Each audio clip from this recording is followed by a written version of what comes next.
قطعیت نیست، لیکن کلمه که پیش خدا پسر نیست. پس به همون کلمه ناجا انسان کافر میشه و درک نمیآورد. خدا پناه بده. برای همه سخنهاتون کنترل کرده آهسته آهسته به پیش بره. پس حضرت گفتن که همون لحظه این گپ ناجای اینها عرش خدا را لرزاند و آیت نازل کرد به لحظ کم و تم و نیمکاله نه، بلکه به لحظ پره خدا گفت که کافر شده. دیده برادران عزیز، وقتی که سخریه به یک برادر مسلمان تا میکنی، وقتی که یک انسان مسخره میکنی، این فکر نکن که این گپی های که هیچ گپ نداره. چی گفتن؟ گفتن که صحابه را شکم شد کلونه، این قدر گفتن. دیم گفتن که پاهاشو باریک کرد، این قدر گپ گفتن. نگفتن در شکم دم شما فلان، نگفتن در لنگای قاپ شما فلان بسم الله. نه برادر عزیز، فقط گفتن شکمهاشو دم، پاهاشو قاق. روز جنگ میگریزن. این قدر گفتن. همین گپ به خدا را خوش نآمد و در جواب آنها را خطاب کرد. ای کافرها، گفت خطاب شد. حسن بصری رحمت الله علیه گفت ای مسلمان، ای خدا بترس، هیچ وقت برادر تا به یک سخن ناجا، یک سخن به معنی، هیچ محل تو خطابش نکنه، یگان کلمه بدش نگو، مسخرگیش نکن، چیش نکن. همین آیت جای دیگری هم که یا ایها الذین آمنو، دویم، سوم، چهارم، همین یکی لا یسخر بعضکم بعضا، مسخرش نکن، مذاقش نکن، سخن ناجاش نگو، که خدای عزیز مهربان اون قهر غضبی که بر بالای تر میاد گفت پس فردا فایده نداره. مالت از دستت میروه، زن فرزندت از دستت میروه، دیگه و دیگه چیزات همش از دستت میروه. نگاه کنیم در زمان تابعی ها یک انسان، یک مادر، یک پسر داشت. اون پسر هر کسی را که میدید چه عیبی داشت به همون عیبش یک مذاقش میکرد. آدمی میلنگیدگی یک همی خیلی میکرد، آدمی یک دست به جا میکرد خیلی میکرد، آدمی کور یک چشمش میپوشید، آدمی بیگوش گوش میجقید، خلاص یک مذاق میکرد. یک روز آمدن پیش مادر شکایت کردن، گفتن ای مادر، همین فرزند تو همین جنایت هم میکنه، همه را مذاق میکنه. اولش برادران عزیز همین را بفهمیم که یک گپی عادی بزن، که لیکن مقصدت از همون گپی عادی مردم خندوندن باشه.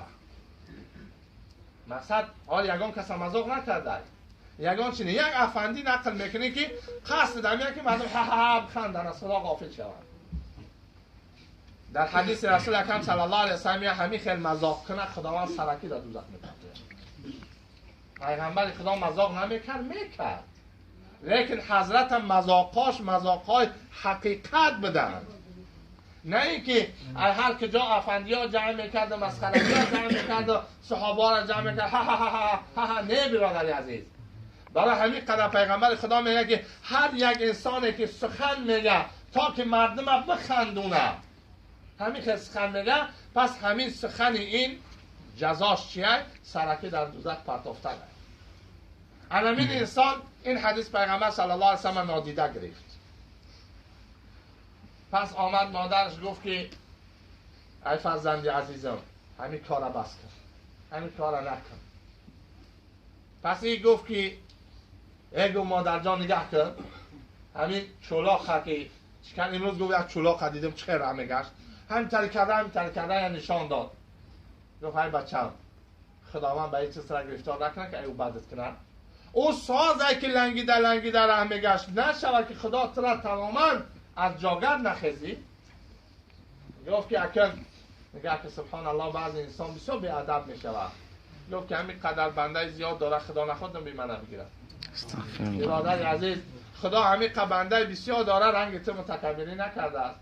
مادر نصیحتش کرده است، نصیحت مادر را بی‌پرواگی نکرده است، دیگه کارها نکرده است. میگه یک مذاق کرده، خیلی پیش مادر خیس رفت، حال نماز پیشین بود، میگه عصر ناشده آمدن خبر کردن که بدو مادر که فرزندت از بالای درخت افتاد. خلاص که گرفتن او را بردنش، هر چند استخواناش جمع میکنن جمع کردش نمیتونن. پس میگه او قدرشید که گفتن دو حال، یا که پاهای بچه میبرن میپرتاین، یا که همین خیل میسته و یک عمر میسوزه. سخونش یک درون یک از بالا یک از پایین سخونهای را جمع کردن نمیتونه. او زمان مثلا این خیلی تیپ پیش رفتن نبود که بگیرن سخونهای را یک تا بچینن با پرده و با چیزهای مخصوص. پس میگه آمد را گرفتم فرزند و آوردم. پس گفتم دیدی فرزند؟ گفت اکنون با گناهم اقرار شدم. اکنون فهمیدم که راه من راه غلط است. اکنون فهمیدم که خداوند مرا به همین چیز امتحان کرده است. اکنون مرا خداوند به همین چیز هلاک میکنه تا مردن را. لیکن ای مادری عزیز، بیا در حقم دعا کن، همین پاهای من ساز شوم خیزم رهگرد شم، باقی حیات من وقف خدمت کور لنگ شل مست دیوانه. باقی حیاتم. گو ای فرزند، بنده بسیار ناشکرم، نشوه که باز بخیزی و به دعای من با این عهد پیمانت به خدا و بخیزی در پاد راست شوی با از او بد کنی. نگو مادر عزیز، اکنون فهمیدم، پشتم در سرم زد، باقی حیاتم یگان کسا مذاق نمیدم. پس مادر رفت طهارت کرد، جایماز پرتافت، دست به درگاه خدا برداشت، گریه کرد. خدای عزیز مهربان بعد 6 ماه همین فرزند پاهاش درست کرد، خست رهگرد شد. اینجا دو چیز برادر عزیز قابل یادآوری است. اول همین که کمبغلی، به پلی، رنجوری، بیماری، مشکلات داری، هزارها بلاها در تار سرتای، یک کف دعای مادر همه میان دفع نابود میکنن. همینا را نگاه کن. طبیبا گفتن که دیگه استخوان‌های یا ما جمع کردن نمیتونیم، پایی را راست کردن نمیتونیم، یا ببریمش یا که همین خیلی بسته و سوختن بگیرن، کج راست هر خیلی پاش چسبیدن بگیرن. لیکن دست دعای مادر ای مسلمان عزیز، اون سخونه که جاش دیگر جا بود در اونجا خارویش نمان. بیا تو در اینجا دربر این استخوان بچسب، این استخوان تا پایون بره، اینش تا بالا بیا، خلاص اون استخوانها را کفی دست دعای پدر یا که مادر یا که مثلا یک کلانتر در پای انسان درستش میکنه. برای همین قدر برادر عزیز از دعای مادرت فراموش نکن، از دعای پدرت فراموش نکن. این هم فراموش نکن که پدر و مادر پیر شوند، نه اینکه بس سومی زیاد، به همین 4 سوم فنکهش میتونی 4 سومک زد رایش که پدر جان امشب خواب دیدم، پدر جان امروز من تو را در یادم دیدم، پدر جان امروز من یک مصطفی را دیدم تو در یادم آمدی، مادر جان امروز من یک کمپی را دیدم که می تلبی خود در یادم آمدی. گفتم اینه که احتیاج به پول مال نداشته باشی، یا 3-4 سومک رایت کردن. همین خیلی میتونه به یک بازیگری دعای اوها را بگیر. دویم برادران عزیز، میتونه مثل همین جوان به عهد پیمان صادقانه خدا برای ما و شما شفا و برای ما و شما عزت آموزتیه، عزتی از دست رفتم و بیاربتیه، پول مال از دست رفتم و بیاربتیه، به شرطی که صادقانه توبه کنی، به شرطی که صادقانه به خدا عهد پیمان کنی، به شرطی که صادقانه به طرف خدا بگردی. پس خدای عزیز مهربان این نعمت‌ها را برای تو ارزان میکنه. برای همین خیلی برادر عزیز کوشش کن که هیچ مسلمان را مسخره به کار ناجایز نکن، هیچ مسلمان را نکن که مثلا ناچیزش بشمار او را مسخره کن. پس خدای عزیز مهربان تو را به همین بلاها گرفتار میکنه، دیگه او فهمگوی فایده نداره.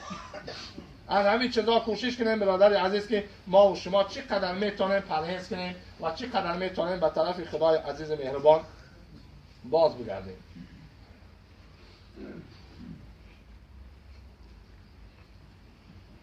هر یک شوخی و مذاق برادران عزیز یک جای جبران داره، لیکن بعضی شوخی ها و مذاق ها نسبت به علمای اسلام باشه، نسبت به اسلام باشه، برادر عزیز جبرانش دوزخه. خدای عزیز مهربان در قرآن عظیم شانش میگه من عاد لی ولیا فقد آذنته بالحرب. هر کسی که با دستورهای من دشمناگری میکنه به چی؟ به مذاق کردن. فلان ملا را بین ریشش ریشه برز خدا فلاستی. فلان ملا را نگه شکمش دم رنگ شکمی گاو. فلان ملا را نگه کن. نه برادر عزیز، اون غلط کرد که راه خدا را اختیار کرد. او غلط کرد که مثلا برای تو نصیحتگر شد. او غلط کرد که مثلا برای تو از دستت میگیره و از راه دوزخ برای جنت میبرد. نه برادر عزیز، غلط نکرد. لیکن اگر خدای نخواسته تو نسبت همون یگان سخنی ناجا میگوی، یگان گپی ناجا میگوی، مسخرش میکنی، خدا تو را نمیگذاره. نگه که برادر عزیز، این قصه های زمانوی دیگه در دولت پاکستان یک چند جوان ها جمع میشوند، هر علما و هر چیا را به نام دین مذاق مسخره میکنند.